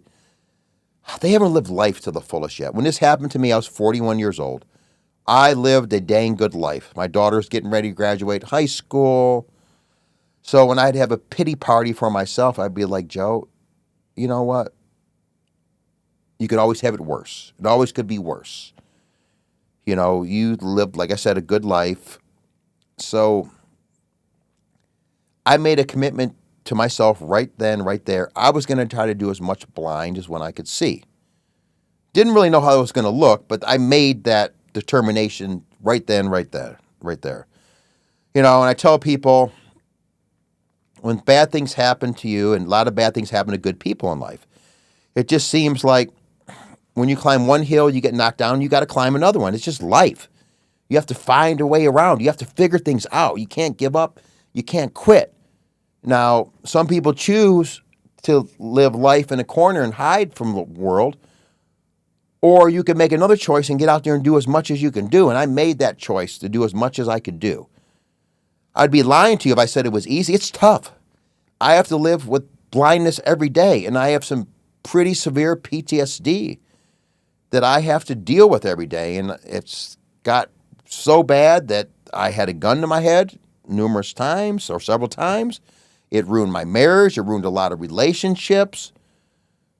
But I finally got to the point where I can't live like this anymore. And I tell people, especially people in kind of like the special forces community, they think it's not cool to say you have PTSD. It's actually the opposite. It's actually cool to say you have it and get help. For the longest time, I knew I had it, but I didn't ask for help, and my mental game was a disaster. So once I got the help that I needed, things started to straighten up. So, and later on, I'll kind of talk about some of the things that I'm doing now today. So, and got kind of mentored by these guys and had, was used to operating on the tip of the spear at a high level. So I wanted to know for some of these other special forces guys, how do you go from being at the tip of the spear to not anymore? So I had a Green Beret. He came in and blinded in Iraq. He runs marathons now and taught me how to run blind. I had talked to another Army guy who lost his sight in Iraq. He's teaching at West Point. Just, getting little tips and tricks, how to do this thing. So, like I said, spent 2 months there, and then they sent me down to the McGuire VA in Richmond, Virginia, and spent another month there, and I was living in Fredericksburg, Virginia at the time, which is halfway between Richmond and D.C., and when I was down in the Richmond VA, I got to go home on the weekends, and it was around Christmas time, thank God. I got to spend a little time at home and learned more how to operate in the blind world there, how to use the blind cane and navigate and things like that with that. So I was very fortunate with DEA. Our administrator at the time, which is head of the DEA when I was in the hospital, she came and visited me several times and asked my partner, Travis, what does Joe want? He said Joe would like to stay working with the DEA however he can. And they figured out what I would make taking a medical disability as opposed to retiring as a full-blown agent. And you do a lot better retiring as a full-blown agent. You get a break on taxes at first with the medical disability, but then it kind of goes up. So the administrator said Joe can be a full-blown DE agent as long as he wants, even though I didn't meet the medical requirements anymore. So they were going to find a role for me. So I was very fortunate with that. But a lot of agencies or departments, an agent or officer gets hurt, and they kind of leave them out to dry. But I would say DEA, when the chips were down, they definitely took care of me. So I was very grateful for that. So did my time at McGuire VA, and then I still had to go back once a week for blind training, and was, temporarily back at work at whatever I could do. Now, during this time, I still didn't have the plate in my head. So when I was in the hospital, they made me wear this stupid, like, foam helmet. But when I was at home, I didn't wear it. I didn't think it was going to do a damn good bit of good anyway, so I fell. So Dr. Rosenbaum, my neurosurgeon in Afghanistan, he was stationed at Walter Reed when he was not deployed. So when he came back home from Afghanistan, I was his very first patient that he saw. So I remember going with my ex to meet him at his office there at the hospital. And he said he remembers seeing me walking down the hall, blind as a bat with my cane, holding on to my ex, but big again. He's like, he must have got back in the gym again. And then we're talking and sitting and talking to him. And I'm sitting and talking and making sense, and he started crying. Because he knows, of all people, how it could have went. So he was the one to put the plate in my head, and you figure I got shot Halloween Day 2011, and we're into August of 2012 now, and decided to put the plate in my head. So they put the plate in my head, and then before they'll release me, they kind of did an intervention on me, I'll say. They're like, Joe, before we agree to discharge you, you have to volunteer to go to an inpatient blind school. Now, inpatient means inpatient. You go there, live. Now, who wants to go to blind school? Nobody. Especially me at this point. I've been deployed for, the last 2 years and away from my family. Now I'm blind. Who do you want? You want your family. You want your loved ones around you. So I did a lot of scary things in my life, but I was scared to death to go to blind school. So they were pushing a blind school out in Palo Alto, California, a military one. And I was like, we called them. Didn't get a real warm and fuzzy. Now we heard people talking about and recommending the Hines VA outside of Chicago, Illinois. They said this school has a lot of the younger individuals from the Iraq and Afghanistan wars, and they're really good with technology. We call them and do get a warm and fuzzy. And they were able to get me in pretty quick. Like, we're going to do this, let's do it. And this is a school you have to stay there for at least 12 weeks or so. So I said, okay, we're going to do it, let's do it. So I volunteered to go. And then a short time later, I ended up going to the Hines VA to blind school. Now, they kind of, even though I was very reluctant to go, I'm glad I went because they teach you how to be a lot more independent. How to do, use your blind cane, how to use all the different technologies and stuff. And they don't baby you there. Everybody has their own room. It's kind of like a dorm room type of setting. You have your own bathroom. You have a chow hall where you eat all your meals. You're expected to find your spot, sit in the same spot every day, find your way to the different classrooms for different classes, and it's a 2-story building with the elevator and stuff. Of course, they help you at first, but they're not going to keep hand-holding you because they want you to become more independent. And then they talk about, some of the myths people have about blind people. A lot of people never interacted with a blind person. They see a blind person, they think, what you think of a blind person. They got dark glasses and have a cane. And a lot of people think that you're blind, that you also can't hear. So they talk real loud to you. I'm like, I'm blind as a bat, but I can hear real good. So please turn down the decibels a little bit. Like I said, teach you how to become a lot more independent, teach you how to use the iPhone and iPad with the voiceover, so I can do all that jazz.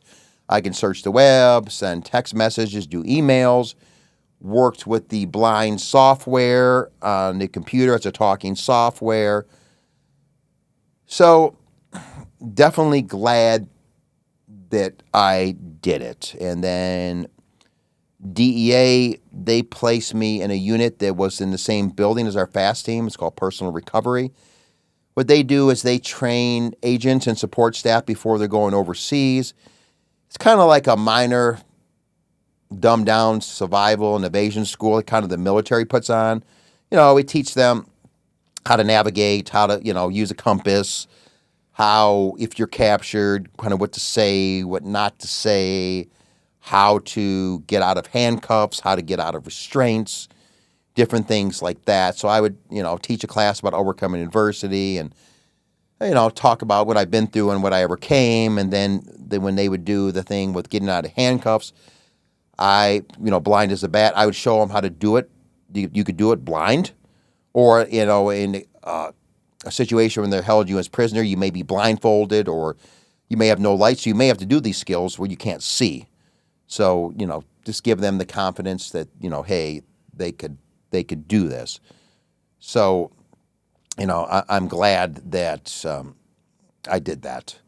I went to blind school and did that. And so was still working at DEA, and muscle memory is a hell of a thing. When I started working out and lifting again, I gained my weight back pretty quick.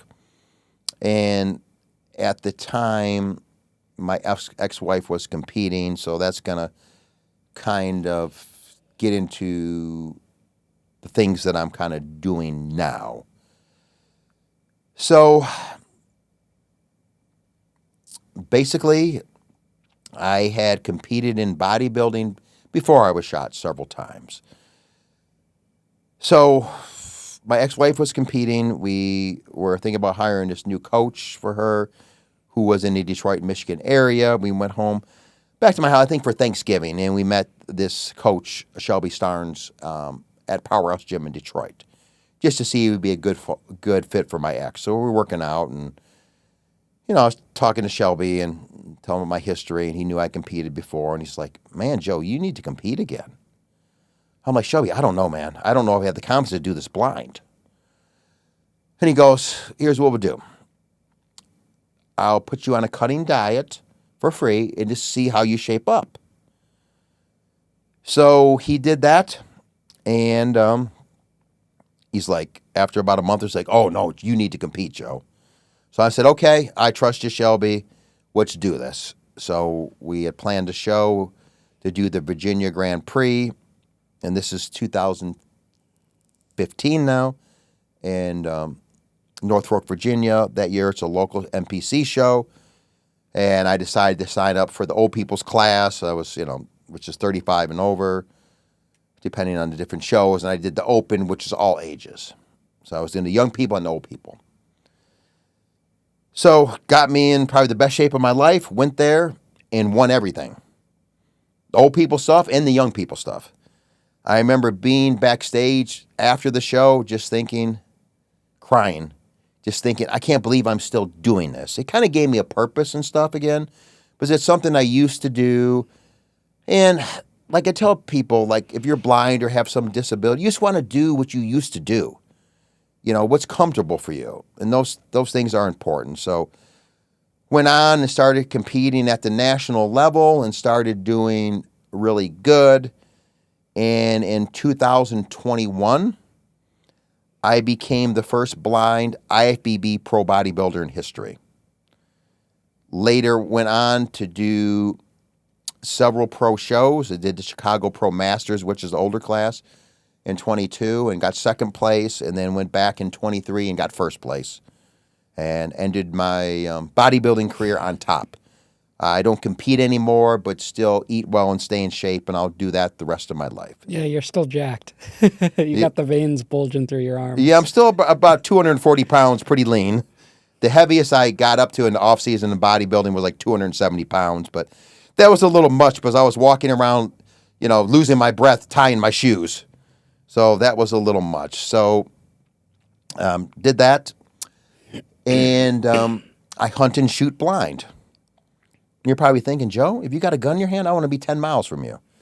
But technology is amazing with special optics and things, and even regular old-fashioned optics. We figured out a way how to shoot.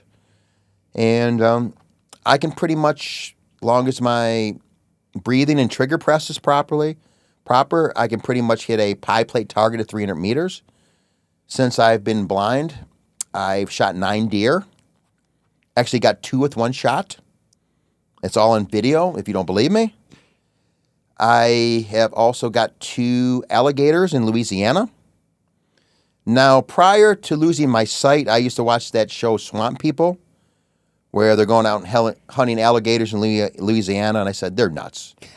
Never in a million years would you catch me doing that. But when the opportunity for gator hunting came up, I guess it's part of my brain injury with not making good choices. Hey, Joe, you want a gator hunt? Oh, yeah, sure.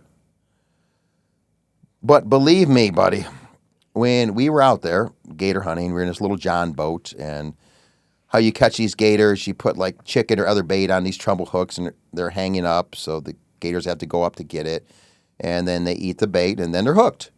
So then you have to go, and you have to pull them up, and you have to shoot them in the head. So we go to our first 2 lines. They're not down. We get over to our 3rd line, and he says, oh, crap, we got a big one. He's on the bank. He's got the bait, swallowed the bait, and he's at least a 10-footer. So we creep up to where the gator is, and he goes in the water. Now, in that show, they yank on the line to get the gator to go crazy for dramatics for TV. You don't want to do that, necessarily. You want to pull them up slow, and they breathe oxygen, so they have to come up every so often and get air. So I'm sitting in there. We're using a Glock 40 caliber pistol with a laser sight. And basically, I'm on my knees on this boat, and then when he pulls him up, I'm going to press the pressure pad to activate the laser and guide me, and I'm going to shoot. So we're doing that, and the gator's under the boat, and I start thinking to myself, Joe, what the hell are you doing out here? You're blind. I said, this gator snaps at you. You can't even see him. And I said, you're going to end up getting your arm eaten off, and then the locals are going to be like, serves that blind guy right. He ain't got no business out there hunting alligator anyway, blind. So believe me, I had some pucker factor going on, but we ended up getting that gator. I think we had to end up shooting him a total of 4 times in the head. We already got 3 shots in him. I think he's dead. Go up, push him on the bank to help get him in the boat. We had myself, the guide, another DEA agent that I knew from the FAST team. He was currently working at the New Orleans office. They pretty much got him on the boat, and there was no room for anything else. So as we're yanking this gator on the boat, I hear another shot. The SOB was still alive and opened his eye. And I had to plug him again and brought him back to shore. Then we go check other lines. We had another one on. He was a smaller one. I got 8.5-footer or so, but put up a good fight. Shot him twice in the head, killed him, and got him. So it's pretty crazy. Would I do it again? Probably. I also killed a black bear in West Virginia. Killed a couple wild hogs in Central Florida. And I'm going to be headed to Montana here at the end of October to go shoot a buffalo. So I do all that crazy stuff. I've been tandem skydive jumping blind. The DEA agent's wife owns a skydiving facility in Monterey, California. And the opportunity came up, and they're like, how high you want to jump, Joe? High as we can go. Of course, right? So we jumped at 16,000 feet. That's the highest you can jump without oxygen or prior FAA approval. I had a group that went, and we were the first 2 to jump out of the plane. It's all on video, and it was a pretty cool experience. Would I do it again? Probably so, because I'm got a brain injury. Also play golf blind several times in blind school. Probably play golf better blind than when I can see, but you don't have to worry about taking your eye off the ball as you can't see the damn thing. So they kind of see how you swing, line you up, and most often than not, I hit the ball. So I did that. I ran a 5K race blind. I've been kayaking in the Chicago River blind, and grew up playing some hockey. They have blind hockey, so I may be doing that in the future. So, the sky's the limit.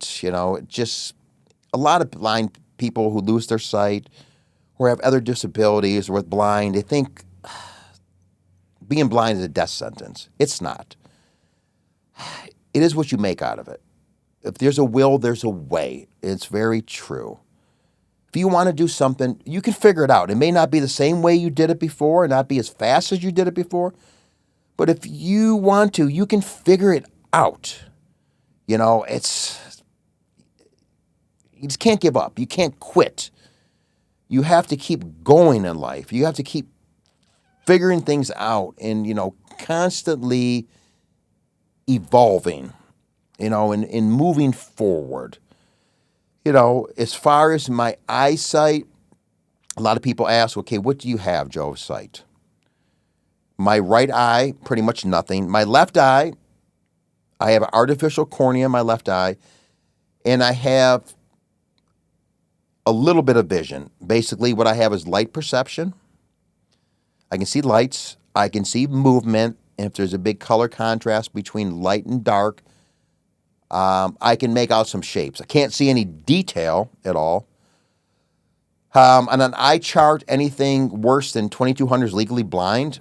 On an eye chart, I'm anywhere from 2400 to 2500, depending on the day.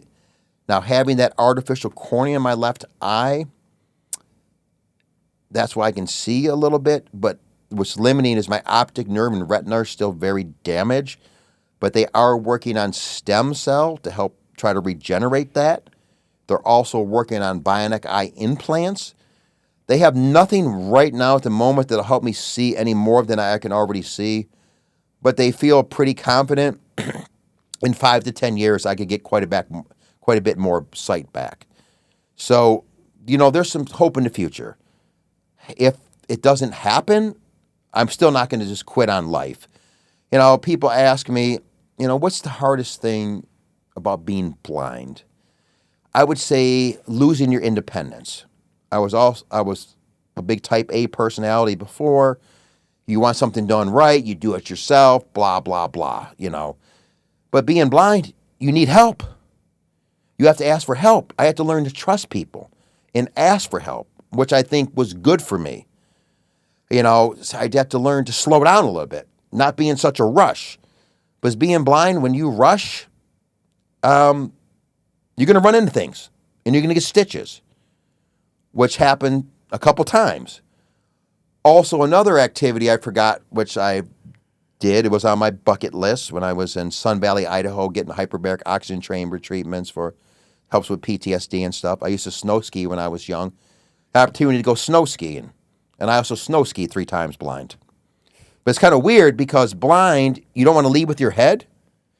And skiing, you want to lean forward. So it's a little awkward feeling, to be honest with you. So,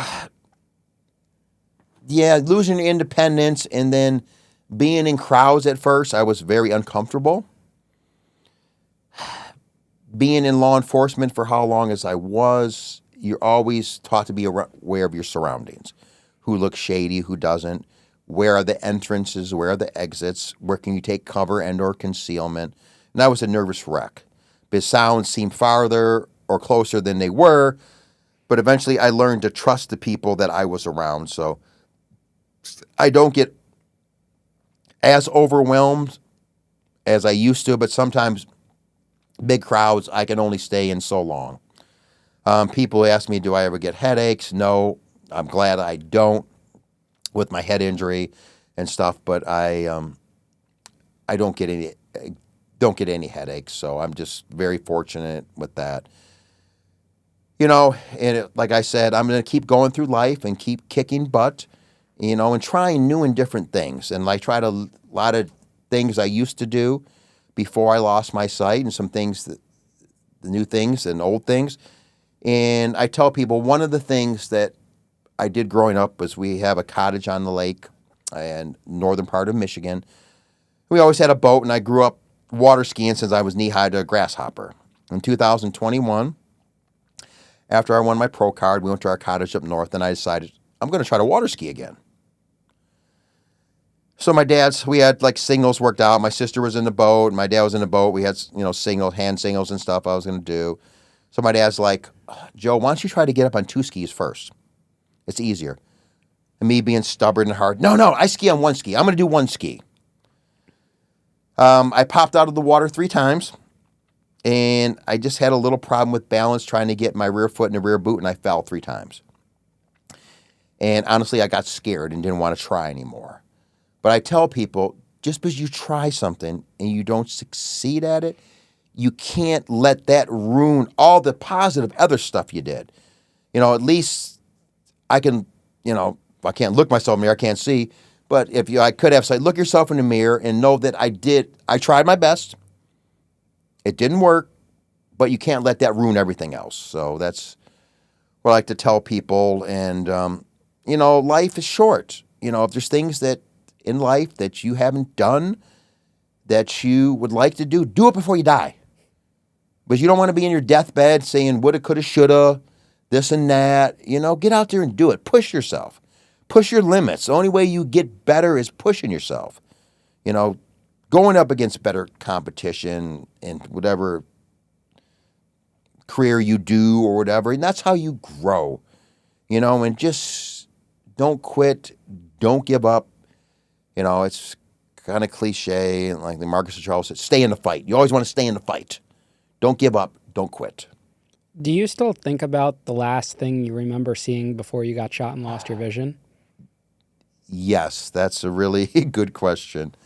Yes, then that nasty, dingy bazaar and laying in the ditch, and I seen the helicopter come in, and and then getting up and running and shooting towards the direction the insurgents were shot at. That's the last thing, and I can remember seeing, and it kind of sticks in my mind. So it's also kind of crazy that if I knew you before I lost my sight, that's how I think you still look. But that's not necessarily the case. I was messing with my fiance the other day, and I said, good thing I don't have any gray hair, babe. She goes, your hair's all gray, Joe. I'm like, well, when I got shot in 2011, it wasn't. And if I never saw anybody, if I didn't meet you before I was blind, I put an impression in my mind which I think you'd look like, but that's not always true. Sometimes it's very far from the truth, which you actually look like. What do you think I look like? I picture you as kind of like a chiseled guy, maybe like John Cena. I'm not that. Think so, but I'm not that. I'm dorky. I got glasses. 5'11", tattoos. No facial hair. I can't grow facial hair for shit. But no gray hairs yet. I got a couple, but that's cool. Yeah. But Joe, I really appreciate you taking the time to come be with me today and be so vulnerable and open up about your story. It was my pleasure, and I really appreciate your folks having me on here. And I do motivational speaking, and anybody listen, if you're interested in that, I have a speaking website. It's basically JOE, Giorgio, and then P, my first initial, my last name, joep.us, and you can find information on me there and how to get a hold of me. And we'll put that link in the bio for everyone as well, so it's clickable and easy. Thank you.